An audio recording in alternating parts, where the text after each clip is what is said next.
There are 5 places you need to invest your money so you can protect, grow, and store your wealth. And that is number 1, investing in your income. Number 2, investing for cash flow. Number 3, investing for appreciation in wealth. Number 4, investing to protect your wealth. And number 5, having some speculative investments in there as well.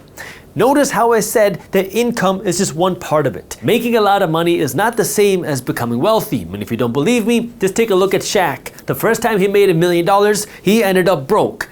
Now today, he doesn't play in the NBA, but he's making more money now than ever before because he understood how to use his income to invest it, and that's what we're going to be discussing today. So what I'm going to do in this video is we're going to go through each one of these 5 one by one, and let me start by talking about how you can invest to increase your income. The way you invest to increase your income is by working to learn how you can either A, get a raise, B, get a new job, C, get a new career, or D, create your own income. That means starting your own business, starting your own side hustle, figuring out how you can make your own money. And the way that you can get the knowledge to increase your income here is by reading books, buying classes, getting coaching, or getting a whole new certificate. That way you can qualify for a new career or a new job. But the whole idea here is you want to work to make more money, because if you know what to do with your money, making more money has more power. The problem is most people want to make more money so they can drive a faster car. Most people want to make more money so they can live a bigger home.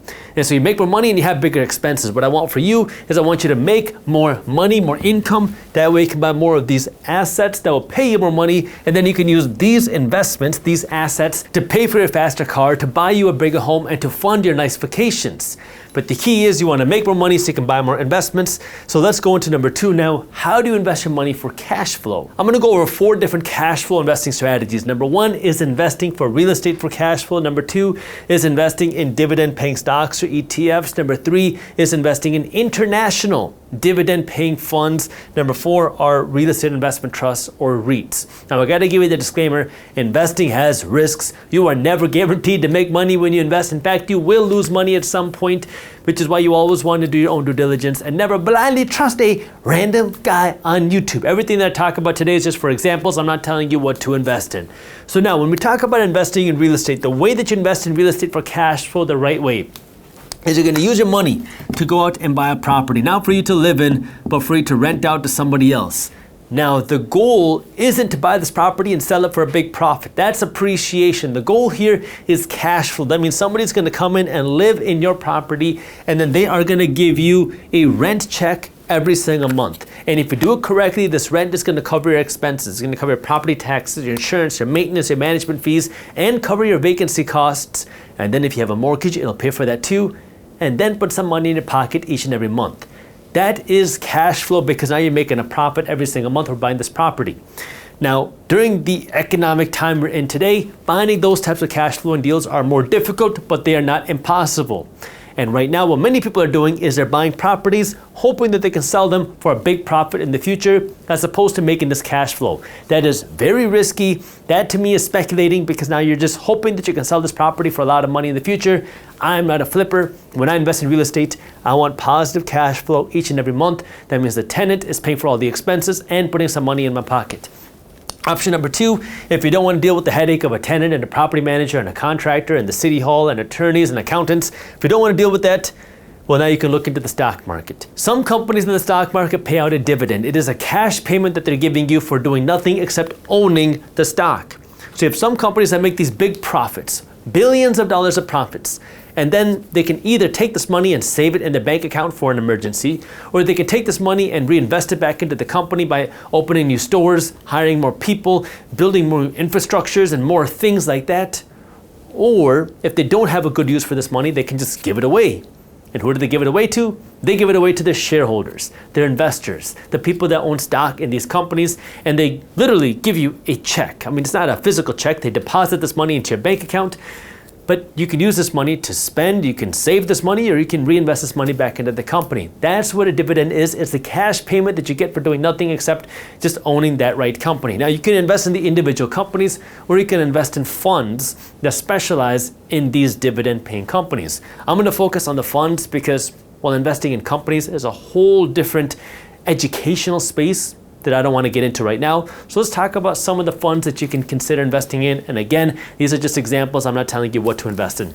One example of a dividend-paying fund is NOBL, Noble. If you invest in this ETF, you're investing in S&P 500 dividend aristocrats. What that means is if you take a look at the S&P 500, the group of the 500 largest companies in the stock market, that's the S&P 500.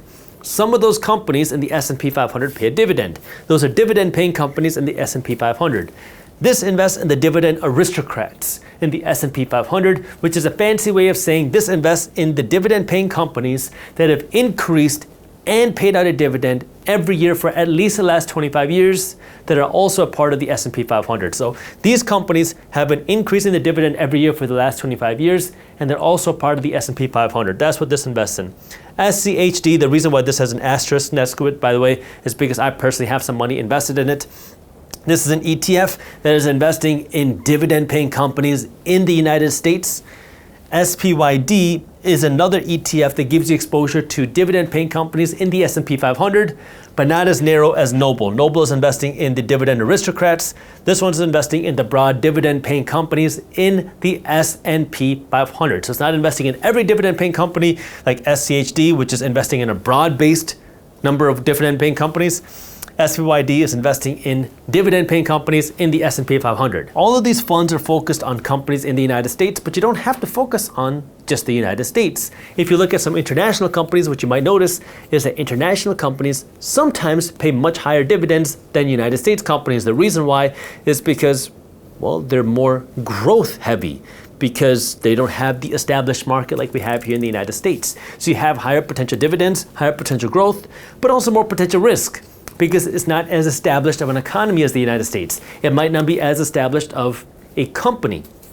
But if you're willing to take on more risk, you can also take a look at some international funds, for example, FNDC. This is an ETF that gives you exposure to fundamental international small equity ETFs. What that means is this is focused on smaller companies internationally. Another example of this is VYMI. This is created by Vanguard. This is the Vanguard's high dividend yielding fund for international companies. Again, as an asterisk here, that means I am personally invested into this, but this is also looking for companies overseas that are paying out higher dividend yields. Higher risk, higher potential return. Now, before we talk about REITs, I want to remind you, this is where it is important for you to stay up to date on what's happening in the financial markets. That way you can make smart decisions. And if you're looking for an easy tool to help you with that, Market Briefs is a free newsletter that I created to keep you up to date on what's happening in the economy, the housing market, the stock market, the crypto market, and the global economy into a fun, witty, and easy to read newsletter. You can read Market Briefs in less than 5 minutes every morning, and it's completely free.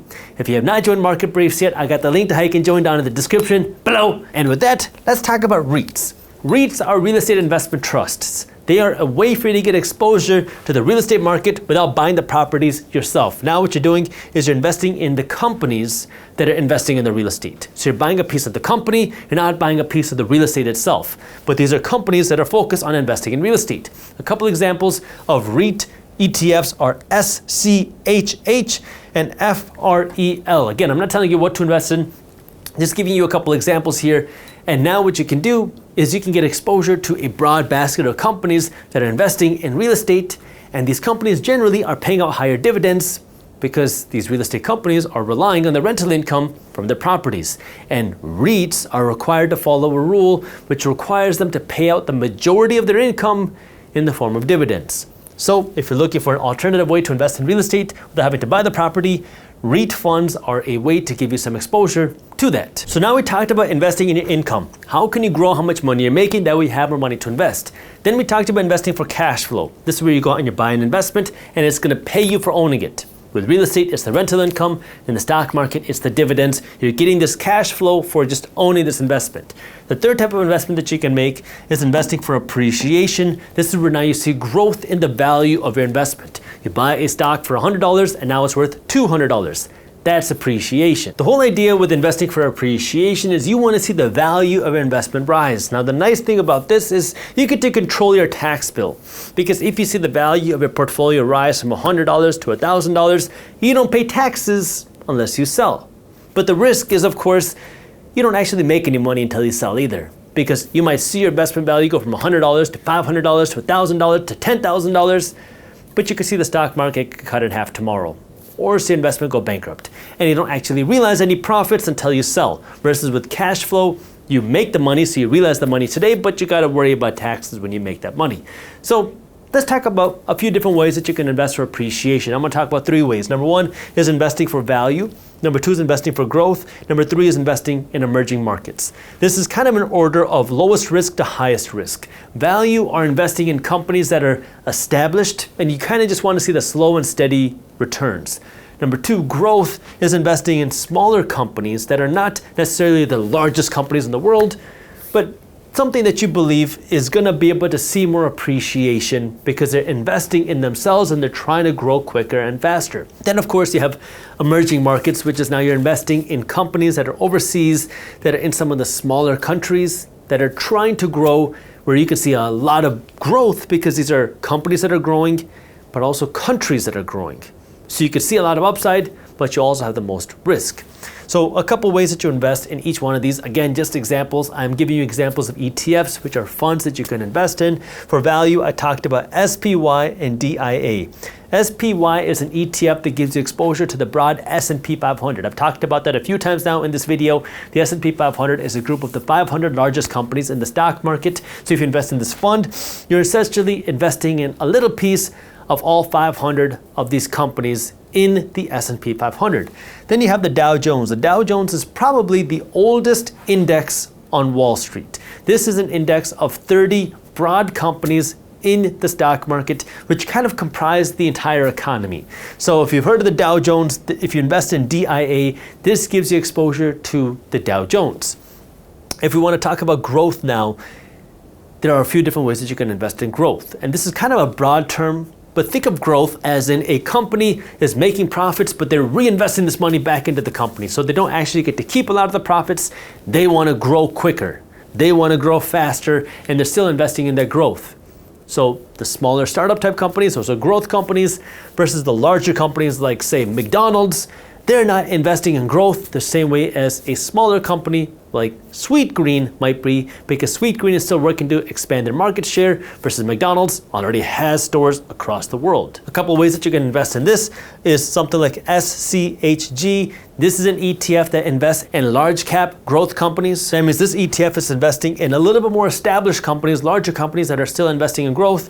And then VBK, this is an ETF that's investing in small cap growth companies. That means this ETF is investing in the smaller companies that are not as established, that are still investing in their growth. And then, of course, we have emerging markets, and a couple of examples I have here are EEM and VWO. I am personally invested in VWO. Both of these are ETFs that are investing in emerging market companies, smaller companies in smaller countries, which comes with higher risk, higher potential return. And this brings us to number 4, which is protection, which is a little bit different than everything else that I've talked about, where this is more of a way just to protect your assets against something bad happening. So let's talk about a few examples. Example 1 would be investing in something like physical gold. Number 2 would be investing in cash. And number 3 would be investing in something like bonds. Now, starting with gold, I invest in gold. It's not a huge piece of my portfolio. It's about 2% of my total investment portfolio. And when I invest in gold, I really don't care what's happening with the price of gold. It's just something that I buy regularly as a way that I consider to save hard money. My theory is if I were to save $10,000 worth of cash today, and I saved $10,000 worth of gold today, and I buried these both in my backyard, in 10 years, if I dug both of these up, I think that the gold would have more buying power, which is why I buy some physical gold. Now, the thing that I want you to understand about gold is that many times people buy gold based off of fear. That I'm worried that the dollar is going to collapse, I'm worried about inflation. I don't want you to make super emotional decisions. I do want you to understand why you're buying gold, because for me, it's a way for me to save hard money. And I understand that there's a lot of people that talk about how the world is going to end and that's why you need to buy gold. But just understand that gold doesn't produce much value the way that stocks or real estate do, because if you invest in a company, well, they're working to produce more revenue and they're working to produce a product and they're working to produce a profit.